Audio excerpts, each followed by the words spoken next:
진짜 탕자라는 제목을 가지고 하나님의 말씀을 전하도록 하겠습니다. 추석 잘 보내셨습니까? 네, 풍성한 추석 보내셨습니까? 네, 우리 옆에 있는 분들에게 한번 이렇게 이야기해 주셨으면 좋겠습니다. 하나님이 당신을 찾으십니다. 오늘은 응답할 때입니다. 네, 네, 좋습니다. 예수님께 나온 사람들이 있었습니다. 그 사람들은 세리 그리고 죄인들이었습니다.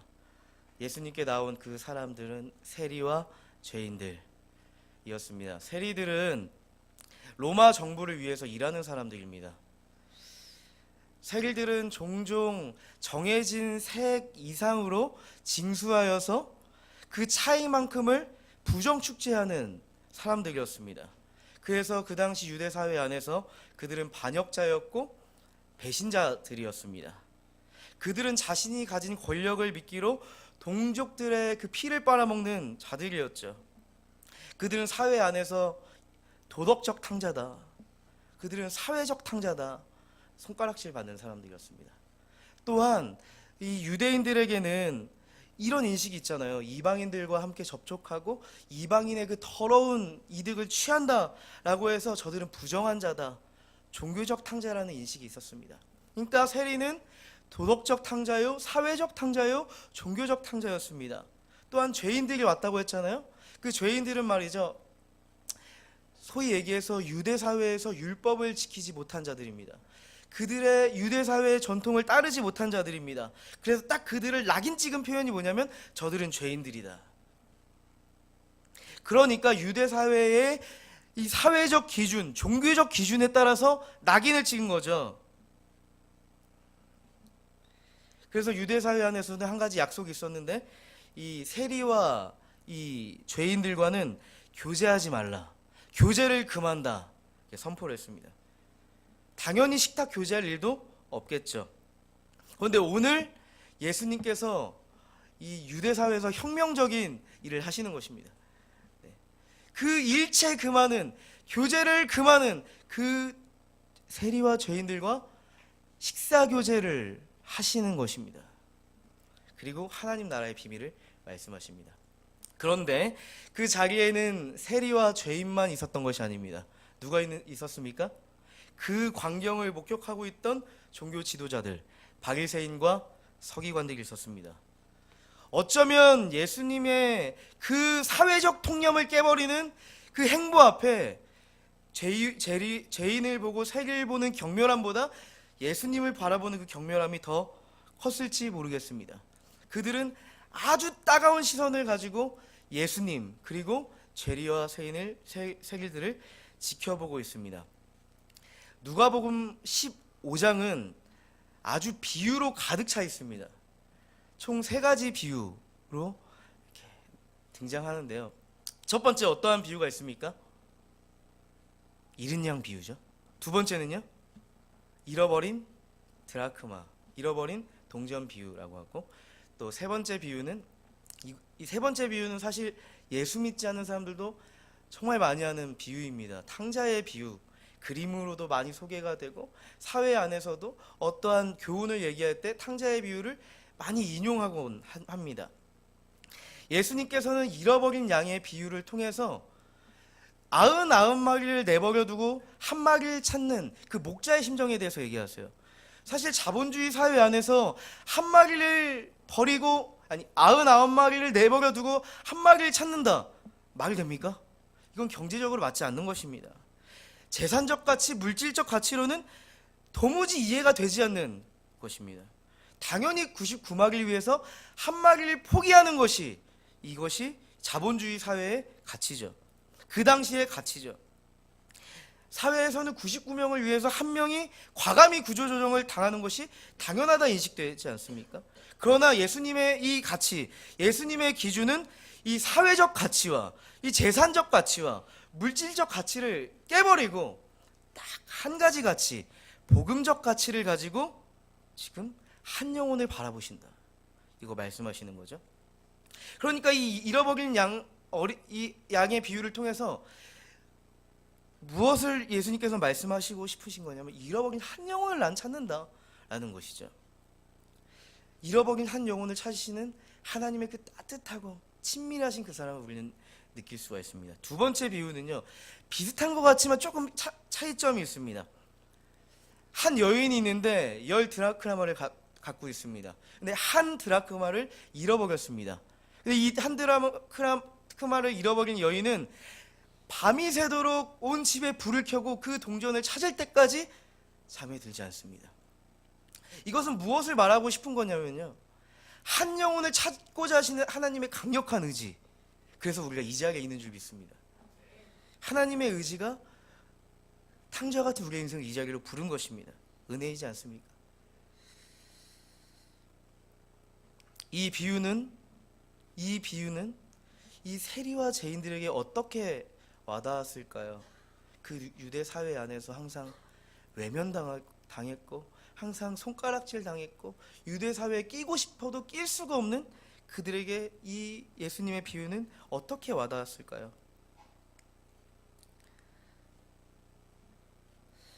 나와 같은 한 영혼을 찾으시는 주님의 심정을 느끼지 않겠습니까? 그리고 이제 탕자의 비유가 시작되는 것입니다. 오늘 등장하는 탕자는 사실 잘 아시는 탕자잖아요, 그죠? 막장적 탕자입니다. 아버지가 살아계신데 유산을 달라고 하는 거죠. 만약에 제가 아들 2명이 있는데 두 녀석 중에 한 녀석이 저한테 와서 아버지 죽기 전에 유산을 먼저 달라고 하면 어떻게 할까 제가 고민해봤는데 좋은 소리가 나올 것 같지는 않습니다. 네, 예수님 같은 마음이 제 안에 없나 봐요.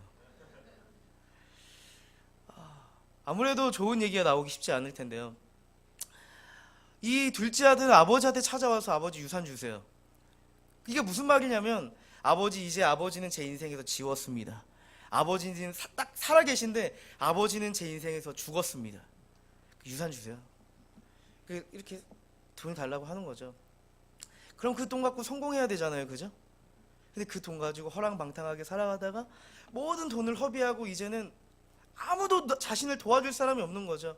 그 누구도 도와줄 리가 한 명도 없는 거죠. 사실 마지막 인생의 벼락 끝에서 생각나는 사람 누구예요? 아빠잖아요. 아빠, 엄마, 하나님 생각나는데 이제 돌아갈 부모가 없는 거죠.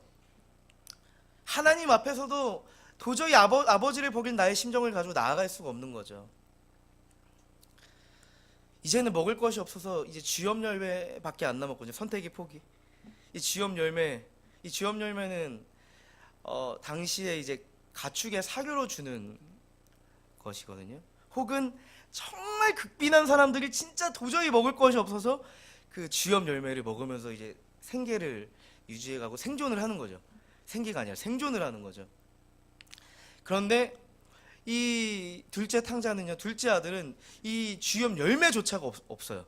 그러니까 지금 이거 비유를 뭘 말하고 싶은 거냐면 이제 비참한 죽음을 본인도 예감하는 거죠. 이제 나는 곧 죽는다. 나는 이제 이렇게 생을 마감한다. 이렇게 생각을 하는 거죠. 죽음의 벼랑 끝에선 그 둘째 아들은요, 자신의 인생에서 과감히 죽이고 삭제하고 없애버린 아버지께 돌아가야겠다 생각을 합니다. 최후의 보루가 아닌데 어쩔 수 없이 돌아가야겠다, 그런 비참한 마음을 가지고 그렇게 마음을 먹습니다. 근데 아버지의 반응이 놀랍잖아요, 그죠? 사람의 이성적인 생각으로는 이해가 되지 않잖아요. 다시 한번 이야기하지만 내 아들들이 그랬다면 받아들일 수 있겠어요. 근데 그래도 저도 상처가 있을 거 아니에요. 아버지도, 그죠? 아버지도 사람이고 감정이 있고 내가 배 아파서 낳았던 그 자라온 세월이 있는데 나를 버리고 떠난 자식을 생각하면 쉽게 내가 뛰어나와서 안아주고 그를 맞이하고 다시 이전의 관계를 회복한다? 정말 쉽지 않을 것 같습니다. 근데 오늘 비유에 나오는 아버지는 좀 다르잖아요, 그죠? 소식이 들려요. 내 둘째 아들이 돌아온다. 거리가 먼데라고 성경은 표현합니다. 거리가 먼데 아버지가 그 둘째 아들이 온다는 소식이 있으니까 나가는 거죠, 맞이하러. 그리고 아무 말 하지 않고 달려가서 그를 안아주고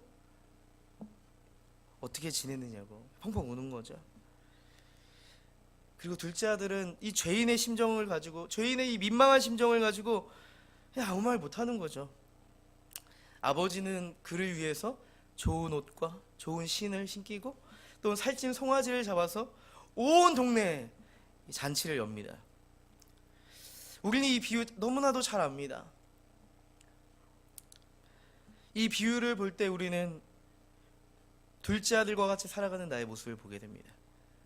하나님을 믿는다, 하나님이 나를 구원하셨다 하면서도 어느새 우리의 인생 가운데 하나님을 과감히 죽이고 과감히 삭제하고 과감히 배제하고 살아갔던 탕자와 같은 나의 모습을 보며 살아갑니다.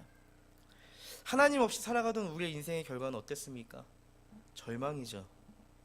절망이죠. 하나님 없이 수없이 방황하고 어쩌면 이 중에는 지금도 방황하고 있고 여전히 나는 누구인가? 여전히 나는 무엇을 위해 살아야 하는가? 난 앞으로 어떠한 방향을 가지고 살아가야 되는가?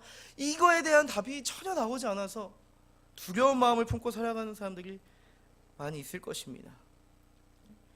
하나님께서는 절망 가운데 놓인 우리의 인생 가운데 다시 그들을 불러서 소망 되신 아버지의 품으로 돌아오기를 원하십니다. 도저히 용납할 수 없는 탕자 같은 나를, 도저히 용서할 수 없는 탕자 같은 우리를 용납해 주신 그 주님의 사랑을 보면 우리는 감사의 눈물을 흐릴 수밖에 없는 거죠. 이게 사실 우리 기독교 신앙의 본질 아니겠습니까? 그죠? 그러나 우리가 이 구원의 진리, 아버지의 사랑을 우리가 알고 있지만 지금도 여전히 둘째 아들과 같은 삶을 살아가고 있음에 우리가 여전히 지금도 민망한 눈물을 흘리고 있는 거죠. 혹시 우리 안에 그런 모습이 있다면 우리는 그때마다 탕자의 심정을 가지고 아버지의 품으로 돌아가야 됩니다. 자, 누가복음 15장 말씀을 보면서 예배에 대한 정의를 다시 한번 해보게 되었습니다. 예배는 탕자의 심정을 가지고 아버지의 품에 안기는 것입니다. 예배는 탕자의 심정을 가지고 아버지의 품으로 돌아가는 것입니다. 아멘이 되십니까? 의인이 아버지의 품으로 돌아가는 것이라면 우린 예배드릴 수 없겠죠. 하지만 탕자의 심정, 죄인, 용납할 수 없는 이 죄인이 돌아갈 수 있다는 이것이 우리의 소망이 되는 것입니다. 그런데요, 탕자의 비유 여기서 끝이 아닙니다. 사실 오늘 이 말씀을 보면 24절 말씀으로 끝났으면 너무 은혜롭고 좋아요. 24절 말씀 한번 읽어보도록 하겠습니다. 시작. 이 내 아들은 죽었다가 다시 살아났으며 내가 잃었다가 다시 얻었노라 하니 그들이 즐거워하더라. 여기서 끝나면요, 앞에 두 비유와 같이 정말 그 하나님의 그 사랑, 그 탕자를 향한 주님의 사랑, 한 영혼을 향한, 잃어버린 한 영혼을 향한 주님의 사랑으로 딱 아름답게 그 동화가 마무리될 수 있는데 예수님의 세 번째 비유는 여기서 끝나지 않는다는 것입니다. 25절 한번 말씀을 한번 읽어보시겠어요? 같이 읽어보겠습니다. 시작.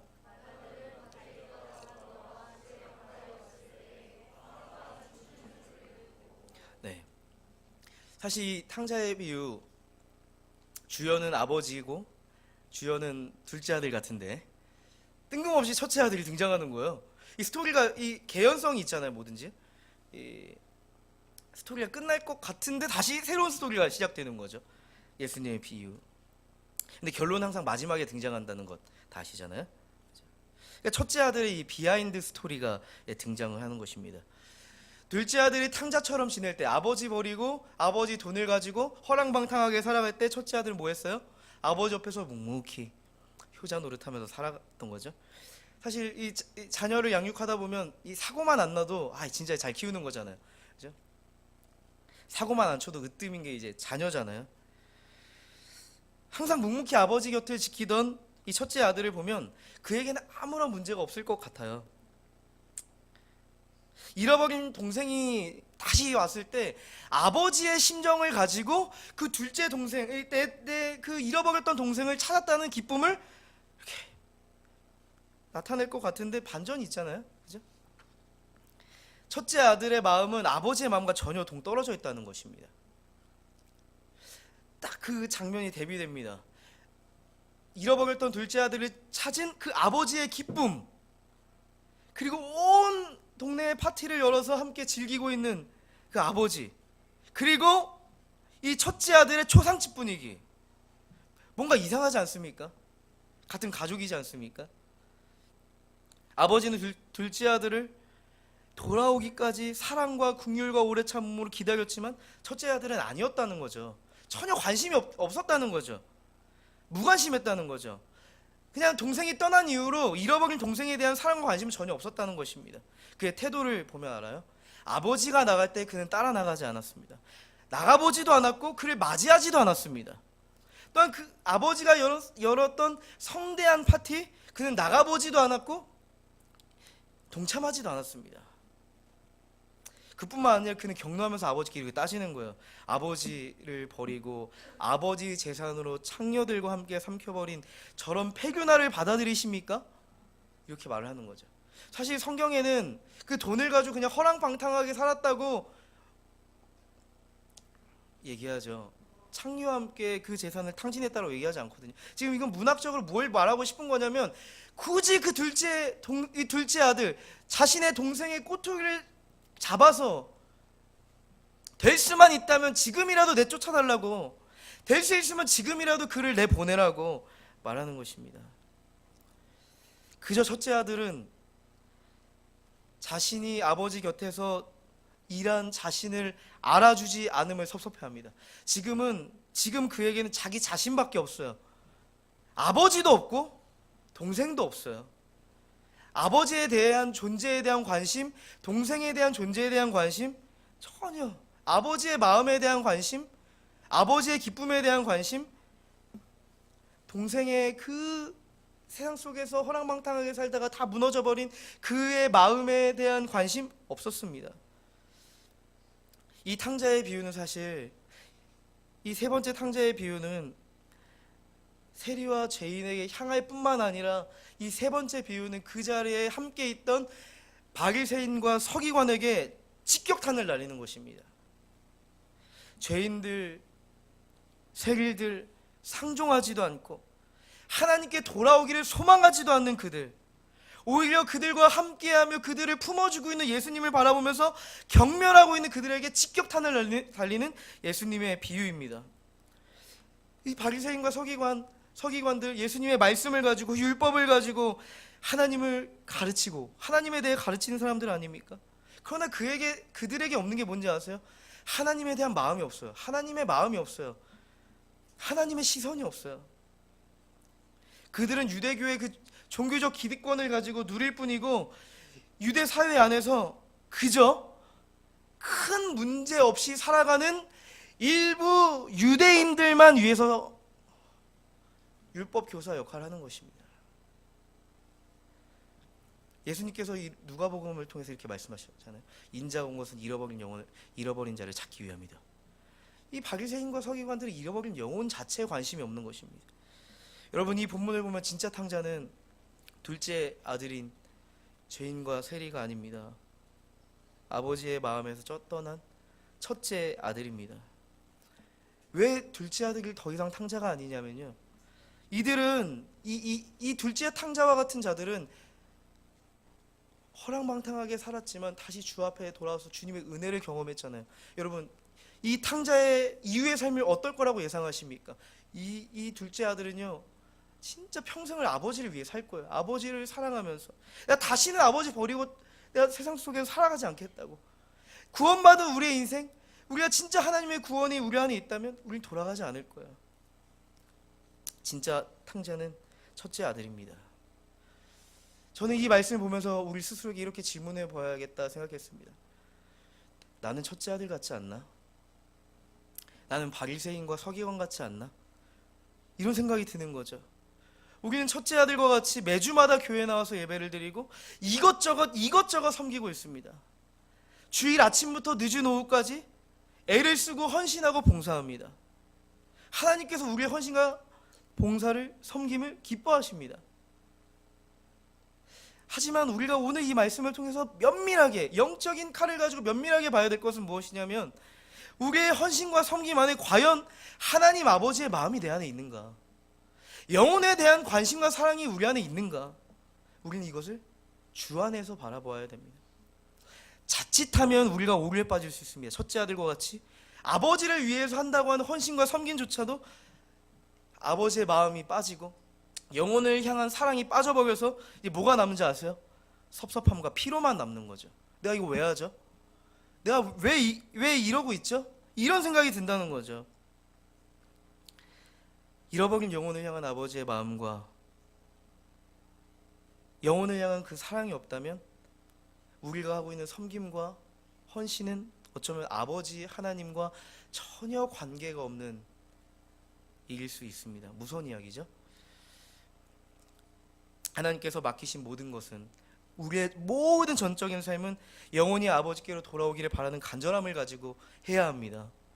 사역 중심성, 일 중심성, 과업 중심성이 아니라 영혼의 중심성을 가지고 우리에게 맡겨진 부르심을 향해 감당해야 되는 줄 믿습니다.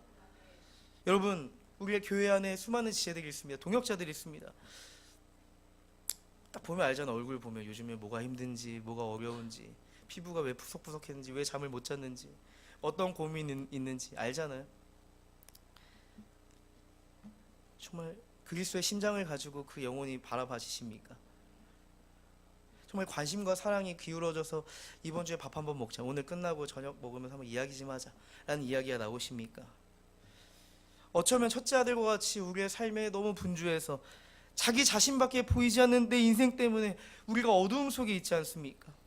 잃어버린 한 영혼을 찾으시는 주님의 마음을 외면한 채 동역자들을 돌아보지 못하는, 교회 안에서조차 사랑하지 못하고 돌아보지 못하는 그러한 우리가 어두움 속에 있지 않느냐는 그런 말입니다. 나에게 한 영혼에 대한 관심과 사랑이 있는가? 이건 주님이 우리에게 주시는 질문입니다. 우리는 피상적인 인간관계 속에서 이렇게 살아가는 것이 너무 익숙한 시대적 풍토 속에 살고 있습니다. 날마다 학교에서 보고 일터에서 매주 얼굴을 보고 같이 숨쉬고 같이 밥 먹는 사람들과도 피상적인 관계를 맺습니다. 일적인 관계가 아니면 만날 이유가 없습니다. 사회 안에서 이해관계가 있으면 그래도 좀 관계를 맺어가겠지만 굳이 맺어야 할 관계가 아니라고 생각하면 다가서지 않습니다. 그때 주님 다시 한번 우리에게 질문하십니다. 너는 영혼에 대한 관심과 사랑이 있니? 내가 너에게 영혼에 대한 관심과 사랑을 가지고 너에게 다가갔던 것처럼 너는 다른 사람에게 그 영혼에 대한 관심과 사랑이 있니? 이걸 물으시는 거죠. 바리새인과 서기관들은 종교적 기준, 사회적 기준, 도덕적 기준을 가지고 종교적, 사회적, 도덕적 가치로서 세인과 죄인들을 판단했죠. 낙인 찍었잖아요, 그죠? 그리고 그들을 탕자라고 낙인 찍고 유대 사회에서 경멸하며 그들이 보였던 결과는 무관심입니다. 무관심. 그 결과는 무관심입니다. 사실 이 세상은 사람에 대해서 평가할 때 사회적으로 얼마나 대단한 사람인지, 어떠한 학교를 졸업했는지, 어떠한 직업을 가졌는지, 어떠한 업적을 가졌는지, 또한 이 사람이 나에게 어떠한 유익을 줄 수 있을지, 그것을 따집니다. 어느새 예수 믿는 사람들조차도 이 사회적 기준이 우리 안에 고스란히 묻어서 사람을 볼 때 그 영혼 자체, 복음적 가치, 복음적 기준으로 그 사람을 보지 못하고 여전히 우리 안에도 사회적 가치와 도덕적 가치를 가지고, 윤리적 가치를 가지고 그 사람을 보는 거죠. 그리고 그 사람을 판단하는 거죠. 잃어버린 한 영혼을 바라보시는 주님의 그 가치는 사회적, 도덕적 가치에 있지 않았음을 우리는 기억해야 됩니다. 도저히 이 세상의 가치로는 상종할 수 없는 세리와 죄인들과 함께 하시고 그들을 바라볼 때 복음의 가치, 이 복음의 가치는 한 영혼의 가치를 보시겠다는 거죠. 빈부귀천을 막론하고 사회적, 도덕적, 종교적 가치를 막론하고 사회적 통념을 막론하고 예수 그리스도의 십자가가 필요 없는 영혼은 그 누구도 없습니다. 예수 그리스도의 십자가가 필요 없는 사람이 있다면 우린 영혼에 대한 관심을 가질 필요가 없습니다. 반대로 이야기하면 예수 그리스도의 십자가가 필요 없는 사람은 단 한 사람도 없다는 것입니다. 아멘이십니까? 여러분, 교회 안에서 외치는 이 선교 있잖아요. 선교. 이 선교적 사명은 이 교회 안에서만 떠들어대는 어떤 슬로건이 아닙니다. 그런데 이게 슬로건이 될 때가 있어요. 뭐냐면 잃어버린 한 영혼을 향한 그 간절히 찾으신 하나님의 마음이 빠지고 영혼에 대한 사랑이 빠지면 이건 슬로건이에요. 그냥 선교라는 슬로건, 멋진 타이틀이 되는 거죠. 그러나 실행할 수 없는 타이틀입니다. 왜냐하면 선교는 거창하게 어떤 특별한 사명을 가지고 특별한 나라에 가서 전하는 것이 아니라 하나님 아버지의 마음을 가지고 영혼에 대한 관심과 사랑으로 출발하기 때문입니다. 예수님 사역 시작하실 때 거창하게 난 선교를 시작한다, 막 지도 그려놓고 막 이렇게 하시지 않았습니다. 예수님께서는 그저 누구도 돌아보지 않는 한 영혼으로, 한 영혼에게 찾아가셨던 것이죠. 하나님 나라의 복음은요, 하나님 나라의 복음의 비밀은 하나님 나라의 백성을 통해서 전파된다는 것입니다. 우리가 왜 복음의 역사를 경험하지 못하냐면, 우린 그 복음을 가지고 있으면서도 복음으로 살아가지 않고 복음을 건네주지 않기 때문입니다. 복음을 경험할 수가 없는 거죠. 기회를 주지 않는 거죠. 오랫동안 신앙생활을 했지만 아무런 감동 없이 메마르고 건조하게 신앙생활하는 첫째 아들의 결과를 보십시오. 그리고 그와 닮아있는 우리의 교회들과 우리의 신앙생활들을 보십시오. 어느 순간 방황을 하고 있습니다. 신앙생활을 하고 있다면서 삶을 방황하고 있습니다. 분명히 주님께서 말씀하시는 비전과 사명은 명확하게 성경이 가르치고 있고, 날마다 주님께서는 여러 경로를 통해서 말씀하시는데 그것은 내 비전과 사명이 되지 못합니다.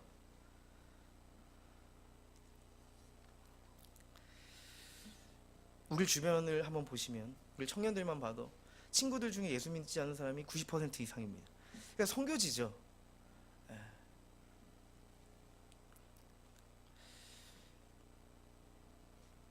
하나님의 관점으로 이제 눈을 바꾸고 시선을 바꾸고 마음을 바꾸면 이제 복음적 가치로 보이는 거죠. 한 영혼의 가치로. 그들 안에 있는 내면의 문제가 보이기 시작합니다. 그들 안에 있는 삶의 문제가 보이기 시작합니다. 그리고 정말 소망되는 그 복음을 전할 수밖에 없는 것입니다. 내 안에 예수가 있다고 하면서 그들이 잃어버린 한 영혼으로 보이지 않는 것은 불가능합니다. 다시 한번 이야기했습니다. 내 안에 예수 그리스도의 복음이 있다고 하면서 그들이 잃어버린 한 영혼으로 보이지 않는 것은 결코 불가능합니다. 하나님이 살아계시지 않고서는 이건 불가능한 일입니다. 결론입니다. 오늘 말씀 다 마쳤습니다. 내가 품어야 할 사람은 누굽니까? 사실 이제 여기까지만 하면 이런 생각이 드는 거예요. 설교 준비하면서 이것도 또 타이틀이 될 수도 있겠구나. 또 오늘 강단에서 말하는 선교, 하나님 아버지의 마음이 될 수 있겠구나. 근데 이것이 그냥 타이틀, 교회에서 말하는 슬로건이 되지 않으려면 결국 여러분의 삶 가운데 그것이 이루어져야 되잖아요. 그죠? 내가 품어야 할 사람이 누구인가 한번 고민해 봤으면 좋겠습니다. 주 안에서. 근데 그건 멀리 있지 않더라고요. 그 대상은 바리새인과 서기관이 경멸했던 세리와 죄인들, 결코 예수를 믿을 수 없다, 구원받을 수 없다 하는 그 사람들에게 있었더라고요. 내가 결코 용납할 수 없고 용서할 수도 없는 그 사람에게 있었더라고요. 여태까지 내가 전혀 관심을 두지 않았던 절친한 친구에게 있었더라고요. 제가 이 설교를 준비하면서 저를 돌아보게 되었습니다. 사역적으로 바쁘다는 핑계로 육아하느라 바쁜 저의 아내를 내가 돌아보지 못했구나, 이렇게 생각이 들더라고요. 목요일 저녁 늦게까지 설교를 준비를 하는데 이 설교 때문에 잠이 안 오는 거예요. 근데 아내를 보는데 뭔가 이 하나님의 그 마음이 제 안에 여운이 남아서 너무 뭐가 보이냐면, 육아를 하느냐고 자신의 신앙을 돌보지 못하는 이 엄마들 있잖아요. 나의 아내의 그 모습이 딱 보이는 거죠. 이 궁휼한 마음이 딱 들더라고요. 그래서 그 새벽 2시에 기도를 했다는 거 아닙니까? 이미 복음이 있지만 그 안에 그래도 하나님의 마음으로 그 아내를 다가갔다는 거죠. 눈물이 나더라고요. 우리가 품어야 할 영혼은 생각보다 가까운 곳에 있습니다. 막상 정말 가까이 있습니다. 이번 한 주간 어쩌면 이제 이 모임이 끝나고, 이 예배가 끝나고 만나는 관계 가운데 또 뭐 순모임도 하고 여러 가지 모임이 있잖아요. 정말 영혼에 대한 관심과 사랑을 가지고 하나님 아버지의 마음을 가지고 나아가는 우리가 되시기를 간절하게 소망합니다. 우리 함께